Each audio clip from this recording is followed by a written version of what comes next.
கடவுள் எனக்கு வரம் தரேன்னு சொன்னாங்கன்னா, நான் கேட்கக்கூடிய வரம் என்னன்னா, எனக்கு பிடிச்சது எல்லாமே சாப்பிடணும். ஆனா வெயிட் போடாம என் உடம்பு ஆரோக்கியமா இருக்கணும் அப்படிங்கிறது மட்டும் தான் நான் கேட்பேன்.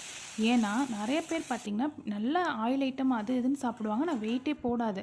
நானு கொஞ்சமா ஒரு எக்ஸ்ட்ரா கொஞ்சம் சாப்பாடோ, இல்ல ஒரு இட்லியோ எக்ஸ்ட்ரா சாப்பிட்டேன் அப்படின்னா, என்னமோ 2 கிலோ வெயிட் ஏறுன மாரி ஃபீல் ஆகும். அது எப்படின்னே தெரியாது. அதுவும் காலேஜ் படிக்கிறப்பலாம் செமஸ்டர் லீவ் விடுவாங்க. முடிஞ்சு வந்து ஃப்ரெண்ட்ஸ் கிட்டலாம் "நீ லீவ்ல என்ன பண்ணேன்னு?" கேட்டேன் அப்படின்னா, "சாப்பிட்டேன், தூங்குனேன், நல்லா நெய் போட்டு சாப்பாடு சாப்பிட்டேன், தூங்குனேன், எந்திரிச்சேன், இதே தான் பண்ணேன்" அப்படின்னுவாங்க. ஆனா அவளுங்கள பார்த்தா 1 இன்ச் கூட ஏறியிருக்க மாட்டாங்க. ஆனா நான் பார்த்தீங்கன்னா, பார்த்து பார்த்து சாப்பிட்டுருப்பேன், மதியம் தூங்க மாட்டேன். இதெல்லாம் பண்ணியுமே லீவ் முடிஞ்சு போறப்ப என்னமோ நல்லா புஷ்டியா இருக்கிற மாரி தெரியும் அவங்களுக்குலாம். இதில வேற நம்மகிட்டயே டிப்ஸ் கேட்பாங்க. "நீ எப்படி இவ்வளோ புசு புசுன்னு இருக்க? நீ என்ன சாப்பிட்றேன்னு சொல்லு, நானும் அதே சாப்பிட்றேன்னு" சொல்லுவாளுங்க.